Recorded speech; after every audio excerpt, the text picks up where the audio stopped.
xildhibaan Saciid Cabdi Samed Axmed Saciid Cule oo ka tirsan mudanayaasha golaha deegaanka caasimadda Hargeysa ayaa shirkii maanta ay yeesheen gudida fulinta ee xisbiga mucaaridka ah ee UCID waxa uu soo jeediyay dhammaanba kalsoonida lagala noqdo komishanka doorashooyinka Somaliland waxaana hadaladiisa ugu horeyn ka mid ahaa sidan golaha fulinta ee xisbiga cadaaladda iyo daryeelka UCID shirkiisii fulinta maanta aan ka soo jeediyey gudida komishanka doorashooyinka ee maanta shaqadiisii loo idmaday qaban kari waayey ee ku wareejiyey hay'ad kale anigu waxaan u soo jeediyey xisbigayga in lagala noqdo kalsoonida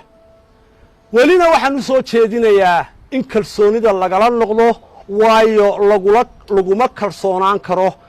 komishanka doorashooyinka qaranka ee awooddii ay lahaayeen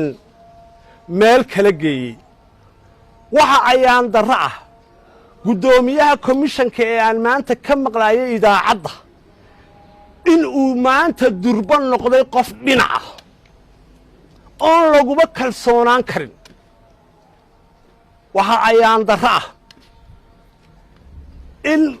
maxkamaddii laga cabanayey ee dastuuriga ahayd ee khilaafkan doorashada ee maanta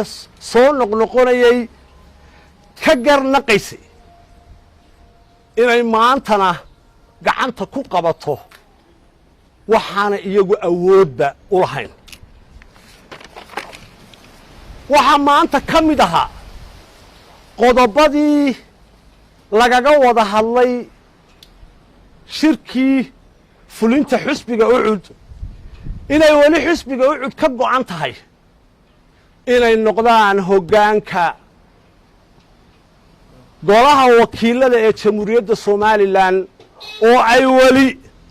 garabka mucaaridku ahaadaan shirguddoonka golaha wakiilada weli waxa aanu garab taagannahay oo xisbigu garab taagan yahay inuu Cali Xamed ku durko jagada guddoomiyaha baarlamaanka jamhuuriyadda Somaliland. Assalaamu calaykum.